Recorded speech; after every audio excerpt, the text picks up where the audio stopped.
everyone! Welcome to my channel. I'm Alexa. Today we're making chocolate wafer cookies. I measured out all my ingredients and I recommend that you do so too. You can find a full list of ingredients and measurements in the link in the description.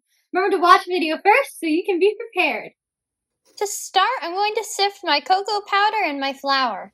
This is to make sure there are no clumps. If you don't have a sifter, you can use a wire whisk or a fork.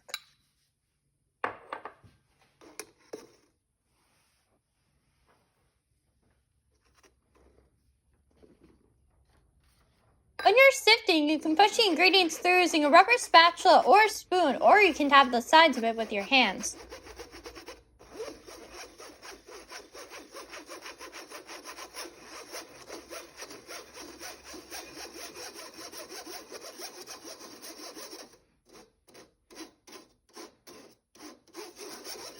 If your sifter has a stand, you should tap the sides of your sifter after it looks like all the ingredients have fallen through to make sure no ingredients are stuck. Today I'm not using a sifter with a stand, so I don't have to do this step. Next, I'm going to cream my butter in my stand mixer. Creaming your butter means putting it in your mixer and letting it mix by itself so it loosens and actually becomes creamy. This will allow it to combine better with the rest of your ingredients.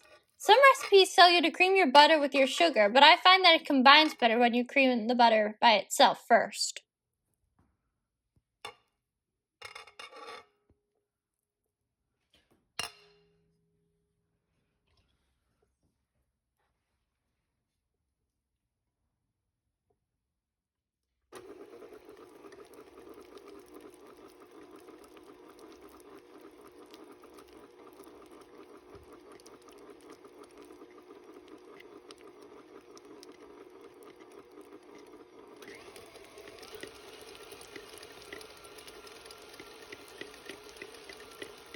My butter is sticking to the bowl, so I'm going to scrape it off of there using my rubber spatula.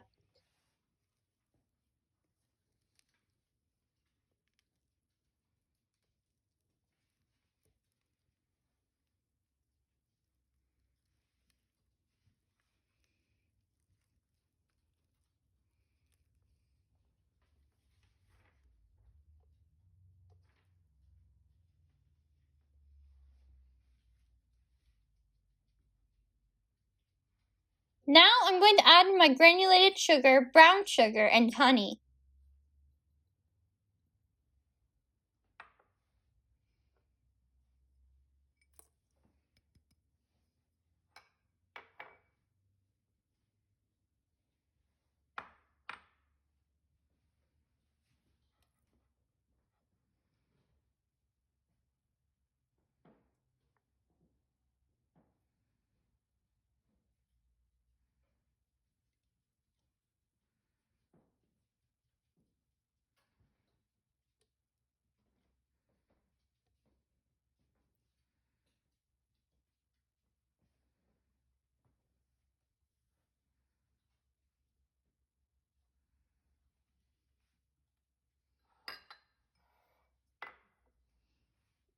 I'm going to mix this for 4 minutes until it's light and fluffy.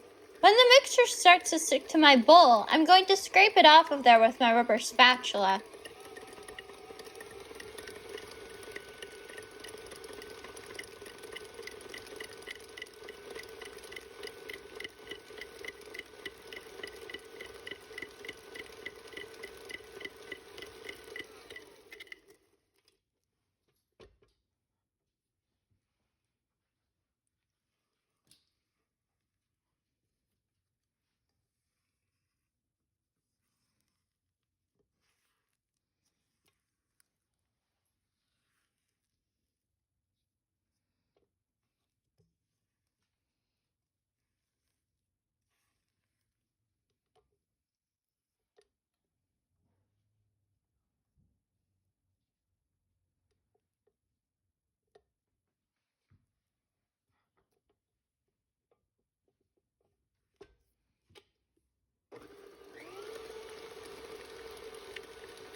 looks great, so I'm going to add in about 1/3 of my sifted dry ingredients.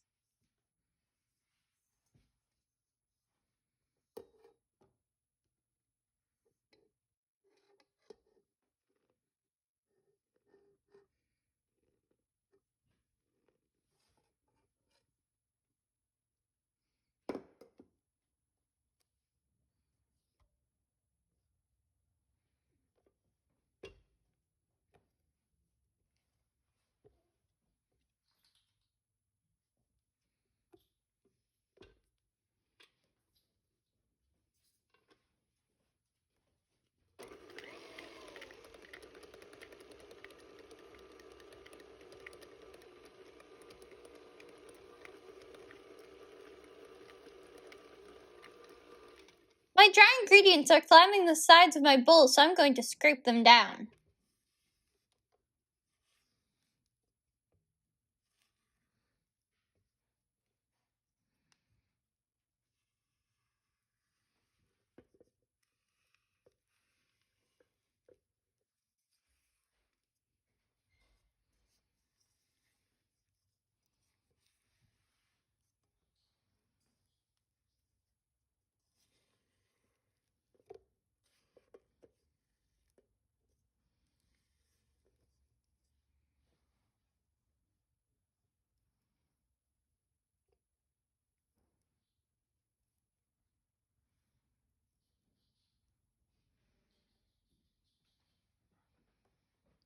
Now I'm going to add in about half of my remaining ingredients.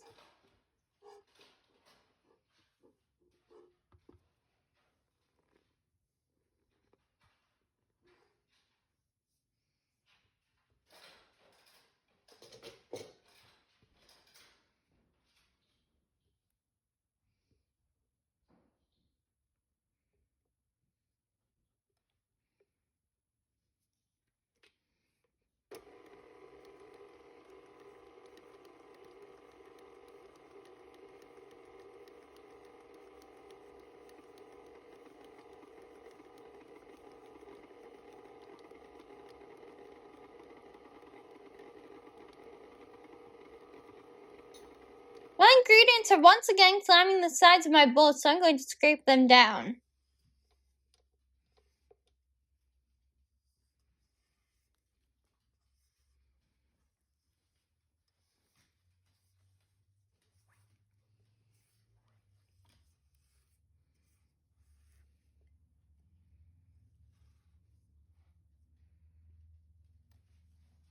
Now I'm going to add in the rest of my dry ingredients.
My batter looks great, so let's move on to the next step. Now I'm going to prepare my dough for going into the fridge. To do that, I'm flattening the dough into a disc so it'll be easier to roll out later. I'm putting it on plastic wrap. You can put it into the fridge for an hour or you can leave it in there overnight.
Now that my dough is chilled, I'm going to roll it out onto a piece of parchment paper so it'll be easier to pick up each cookie.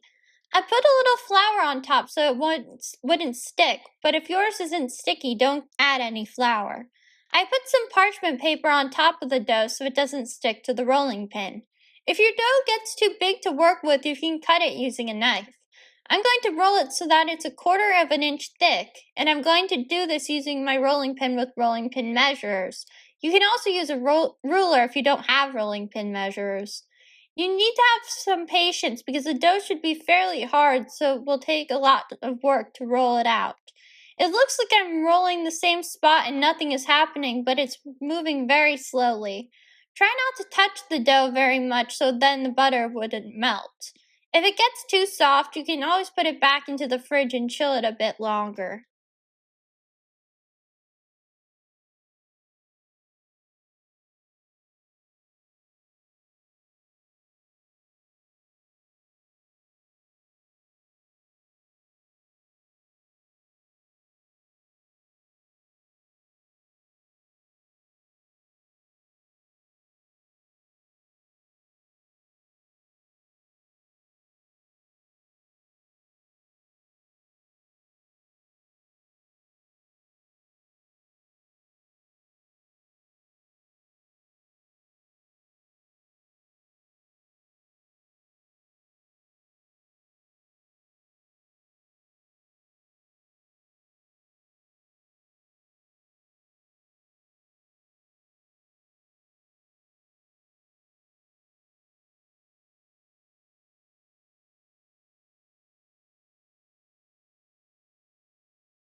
Now I'm going to cut the cookies. You can cut them in any shape you'd like. I'm using a fluted circle that was 1 3/4 of an inch. Try to cut them into the same size shape though so they all bake evenly. Smaller cookies will take less time to bake and larger cookies will take longer.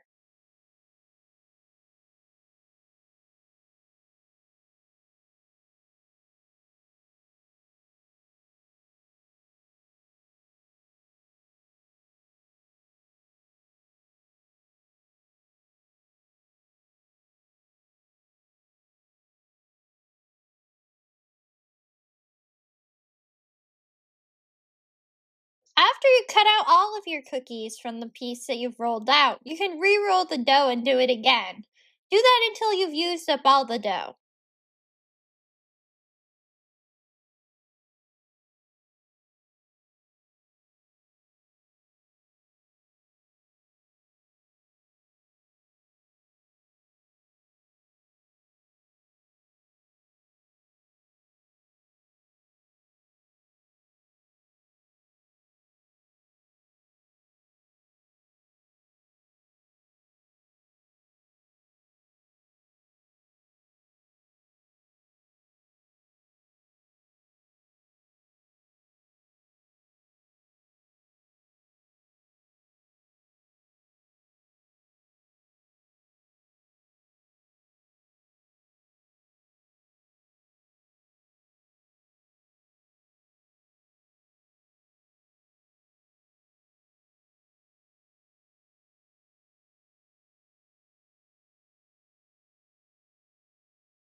Now that all my cookies are all cut out and put on my cookie sheet, I'm going to poke holes in them using my cake tester.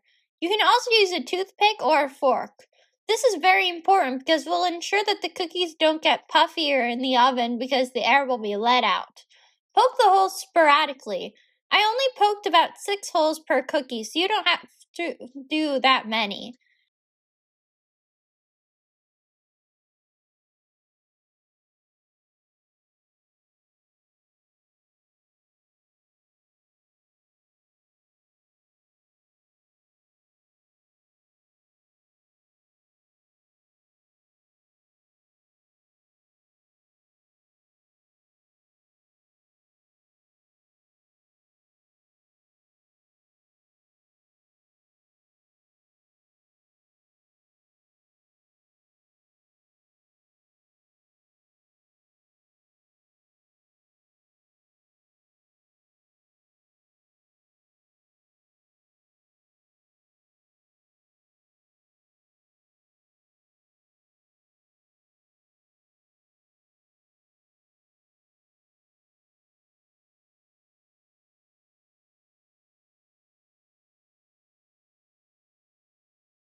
I then topped my cookies with a little bit of granulated sugar.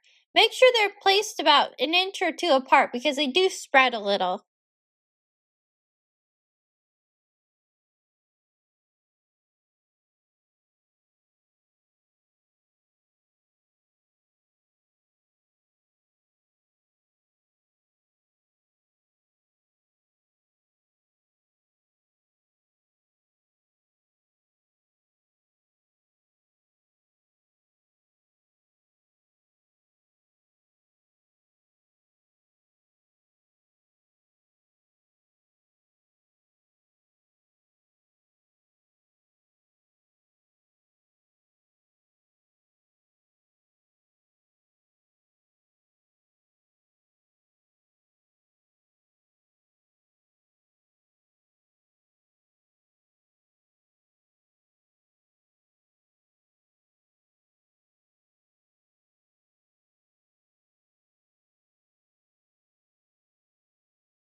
Next, I'm putting my cookies into the oven. My oven's preheated to 350 degrees Fahrenheit. My cookies took 10 minutes to bake. When they're done, they should appear firm. Be careful not to overcook them because they will be burnt. It's a little tricky to tell because they're dark in color to start with. As they cool, they will become more firm and crunchy. Put them onto a cooling rack so they can cool. And my chocolate wafer cookies are done and looking delicious. Please let me know what you thought of the video in the comments and how the recipe went for you. Don't forget to like the video and subscribe so you can see when new videos are added. Thank you and enjoy!